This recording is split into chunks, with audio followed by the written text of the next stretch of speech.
আজকে দুইটা খুবই ইন্টারেস্টিং পার্সেল আসছে। তো পার্সেলগুলার প্যাকেজিং খুবই ভালো হয়েছে। এটা তো আমার বিশেষ করে খুব পছন্দ হয়েছে এই প্যাকেজিংটা। তো যাই হোক, এগুলোর মধ্যে কি কি আসছে আমি একটু দেখবো। তো যেই সেলারগুলা প্যাকেজিং ভালো করে এদের প্রতি আমার একটা আলাদা রকমের রেসপেক্ট কাজ করে, কারণ হচ্ছে এরা মূলত কাস্টমারদেরকে ভ্যালু দেয় বা তাদের যে প্রাপ্য সম্মান সেটা তারা দেয়। তো এটা প্যাকেজিংটা মোটামুটি ভালোই, প্যাকেজিংটা মোটামুটি ভালোই হয়েছে। এটা হচ্ছে কলার ইসের মধ্যে দিছে, কলার খোলার মধ্যে দিছে।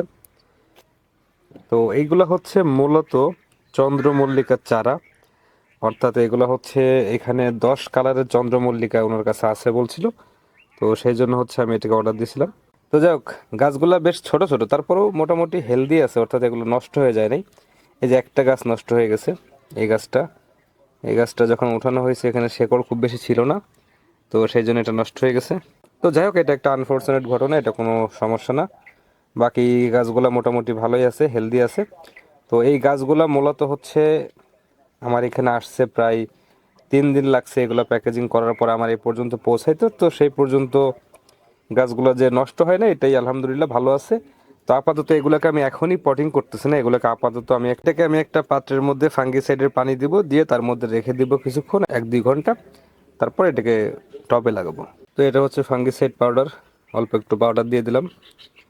এটাকে মোটামুটি একটু নাড়া দিলে এটা মিশে যাবে পানির সাথে। তো এরপর আমি এই গাছগুলোকে এর মধ্যে দিয়ে দিচ্ছি। মোটামুটি 1 থেকে 2 ঘন্টা এটা ফাঙ্গিসাইডের পানিতে থাকলে এটাতে যদি কোনো ফাঙ্গাসের কোনো সমস্যা থেকে থাকে সেটাও সমাধান হয়ে যাবে। পাশাপাশি গাছগুলো রিকভার হবে, কারণ হচ্ছে এই মুহূর্তে আমি যদি এটাকে মাটিতে রোপণ করি তাহলে গোড়াগুলো পচে যাবে, কারণ এগুলো 2 থেকে 3 দিন অলরেডি জার্নি করে আসছে। আবার এখনই মাটিতে দিলে রুটগুলা অক্সিজেন পাবে না, ফলে গাছটা নষ্ট হয়ে যাবে। তো এইভাবে রেখে দিতে হবে। আমি চাইলে এটাকে রেখে দিতে পারি, আগামীকালকেও যদি এগুলোকে রোপণ করি তাহলে ইনশাল্লাহ সমস্যা হবে না।